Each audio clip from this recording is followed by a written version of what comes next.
Hey everybody, welcome back to the channel, welcome back to another video. Thank you so much for joining in. Today in this video what I'm going to be talking about is the 5 things I don't like about my BMW. Now this is not an actual bagging video. I'm not going to actually go and say the things that I hate about this car, because if you watch my last video, there's a lot of things I do love about this car and I could go on and over again and carry on talking about it. But I'm just going to limit this to 5 things I don't like. That's even if I can actually find 5 things I don't like about this car. Now, without further ado, I'm just going to talk about the first thing.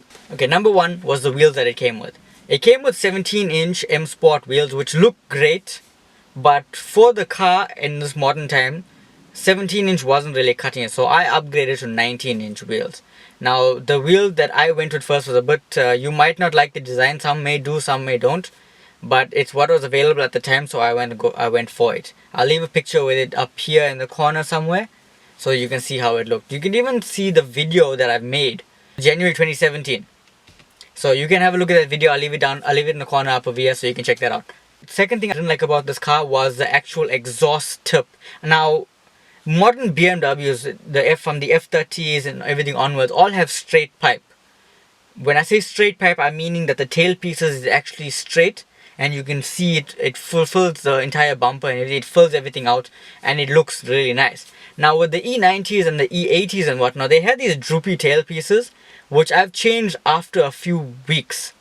I put in twin tail pieces, so it actually made it look more sporty instead of looking like the droopy tail pieces. It actually all rusted out, which is another thing. It oxidizes very fast. Compared to some other BMWs that I've seen that's this shape and model, some of them the exhaust piece was still very shiny. So it goes to show that the area in which the car was in played a real big factor with regards to that. The third thing that I didn't like about this car was it had no character. Everything was like completely stock, which is good. But you can only keep it stock for a very small amount of time, very little to no time at all. It's like the previous people had no personality in the car. It's like there was done absolutely like nothing being done. Whereas if you buy a used car, you will see some sort of character. Like the previous owner would have maybe done some cosmetic changes. This car had nothing. It was like it rolled off the factory floor. Now for me, that's a personal niggle, if you can say that. But that basically gave me a blank slate or a blank canvas to actually do what I have done to the car.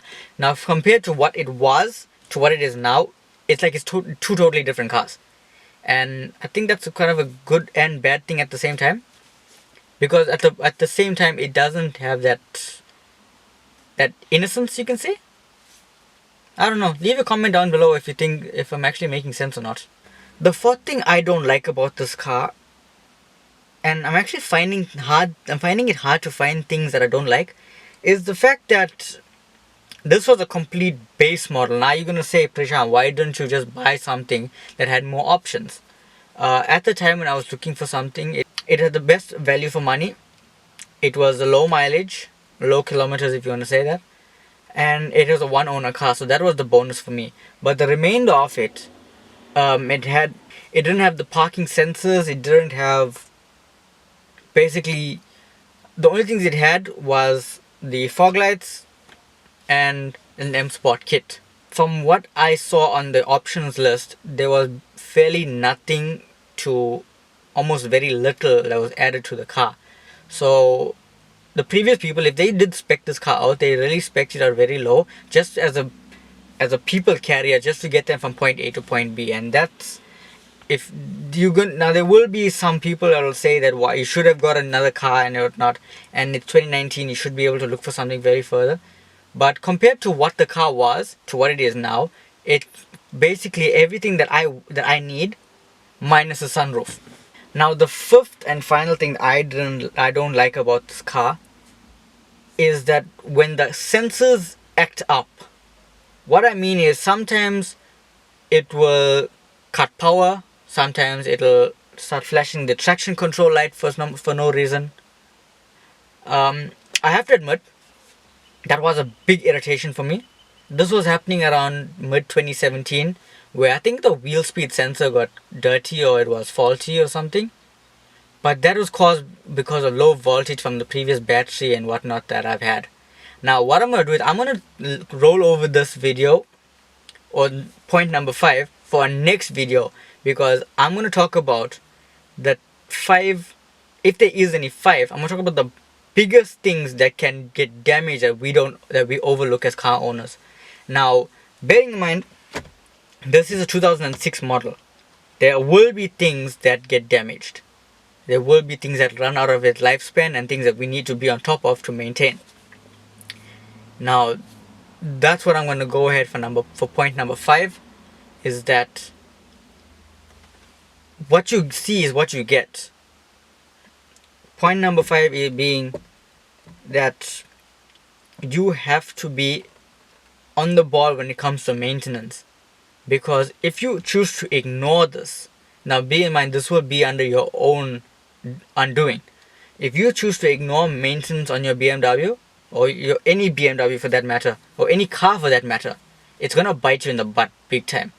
Because if you skip a service for some reason, let's say you skip a service and you prolong it, it will cause the motor to get sludgy, and it could cost you in the long run. Same as with regards to tires, same with regards to the actual battery itself. Now you want to be on top of everything. You want to make sure that your car is running 100% and be 100% roadworthy, so that it keeps you safe, keeps other road users safe, as well as it'll be able to prevent an accident if there is one. Because should you choose to ignore brake service, oil service, whatever it happens to be, it will cost you. If you choose to ignore your brakes, for instance, and you have to slam on your brakes very hard, you might not have any braking to actually stop the car. Same as with oil. If you have to choose to ignore an oil service, especially on a turbo vehicle, you will end up with problems with regards to oil starvation, proper lubrication, and that could cause premature wear on your turbo. Now, bearing in mind, all new BMWs, that I can say maybe 90% of them, maybe 90% plus of them, will be all turbocharged BMWs. Now, if you choose to ignore the maintenance on these newer cars, you are asking for trouble.